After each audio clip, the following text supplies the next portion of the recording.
ሐዋርያው ጳውሎስ ሲናገር እንደዚህ ይላል፣ እብዶች ብንሆን ለክርስቶስ ነው ይላል። ይወደ በኢየሱስ ክርስቶስ መዳን በሌላ በማንም የለም፣ እንድንበት ዘንድ ከሰማይ በታች የተሰጠን ስም ኢየሱስ ክርስቶስ ነው። ይኸው መጽሐፍ ቅዱስ የሚናገረው ይሄንን ነው የሚናገረው። ይሄንን እውነት ነው የምንናገረው። የሆነ እውነት ይዘን ጨብጠን የምናወራ እንጂ ወይም ንፋስን እንደሚጎስም ተስፋ እንደሌለው ከዚህ ተነስቶ እዚህ መድረስ እንደማይችል ዓላማ ቢስ እንደሆነ ሰው አይደለንም። ምክንያቱም መነሻችን የምናቅ መድረሻችን የምናቅ ነን። እኔ አሁን መስፍን ወንድማችሁ በዚህ ሰዓት ብትሞት የት ትሄዳለህ ብባል አባ ያቀልኛል አያልልም። ነፍስ አባት የለኝም። ያለኝ ነፍስ አባቴ በቀራንዮ መስቀል ላይ የሞተልኝ የተሰቀለልኝ ስለኔ ሲል ሁሉን ነገር የሆነልኝ የናዝሬቱ ኢየሱስ ነው። ይኸውልህ አጸዳው በኢየሱስ ክርስቶስ በክርስቶስ ሞገሳም ሆንኩ። አጸዳው ዘላለሜን አሳምረው። ስለዚህ በኢየሱስ ክርስቶስ ይሄንን ወንጌል ነግራችኋለሁ።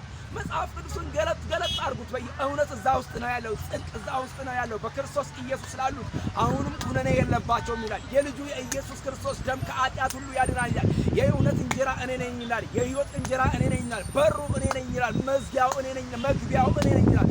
በሌላ ቦታ የሚገባ ሌባ ነው ይላል። ሌባው ሊያርድ ነው ይላል። ሌባው ሊያጠፋ ነው፣ ሌባው ሊገል ነው ይላል። እኔ ግን ሕይወት ልሆንላችሁ መጣሁ ይላል። ወዳጆቼ ወንድሞቼ ይሄንን እውነት እንናገራችኋለን። መዳን በሌላ በማንም የለም፣ እንድንበት ዘንድ ከሰማይ በታች የተሰጠን ስም ኢየሱስ ክርስቶስ ነው። ይሄው ላይ እውነት የሚበራልህ ጌታን ስትከተል ነው። ጌታ ለዘላለም ይባርክ። እወዳችኋለሁ።